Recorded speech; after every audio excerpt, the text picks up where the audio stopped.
දිනු එන්න යන්න පොඩි වැඩකට පුතේ. අම්මා අද ඔයා රයිස් කුකර් එක ගැනද මට කියලා දෙන්න යන්නේ? ඔව් පුතා ඔන්න මං අද ඔයාට ගෙනාවා. හාල් ටික හොදලම ගෙනාවා. ඔයා ඉතින් ඒක හොදන්න දන්නවනේ.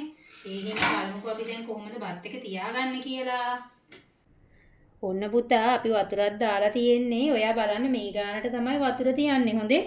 හරි අම්මා. අපි ඔන්න දැන් මේක රයිස් කුකර් එක ඔන්න ඔන් කළා. දැන් මේක තියෙන්නේ වෝම් එකේ. හරිද? අපි ඔන්න දැන් මේක මෙහෙම පහතට දැම්මහම මේක කුක් එකට වැටෙනවා. හරි අම්මා. ඔන්න පුතා දැන් බලන්නකෝ. දැන් අපේ බත් එක ඉතිලා ඉවරයි හොඳේ. හරි. ඔයාලට තව දෙයක් දැනගන්න පුළුවන් වෝම් එකෙන් මොකද්ද කරන්න පුළුවන් කියලා. මොකද්ද යම්මේ? අපේ බත් එක ඕෆ් වෙලා දැන් අපි හිතන්නකෝ දැන් අපිට දවල්ට කනකොට අපේ බත් එක නිවිලා.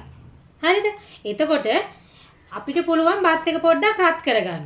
එතකොට අපිට කුක් එකට දාන්න ඕනේ. අපි මේ වෝම් එකේ ටිකක් වෙලා තිබුණාම අපිට රස්නෙම බත් එක කන්න පුළුවන්.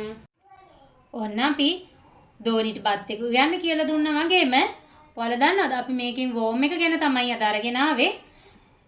ගොඩක් දෙනෙක් මේ දේවල් දන්නව ඇති. ඒ වගේම නොදන්න අයත් ඇති. දන්න අයට අහගෙන ඉන්නත් නොදන්න අයට දැනගන්නත් තමයි අපි මේ වීඩියෝ එක අරගෙන ආවේ. ඒ වගේම ඔයාලට ඕනම ඉලෙක්ට්‍රික් අයිටම් එකක් අපිට කියලා ඔයගලයන් ගෙදරටම ගෙන්වා ගන්න පුළුවන්.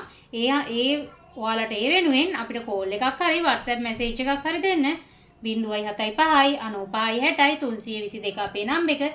ඒ වගේම ඔයාලට මේ වගේ වීඩියෝස් තවත් බලන්න නම් අපේ page එක like කරලා follow කරලා share කරන්න අමතක කරන්නත් එපා.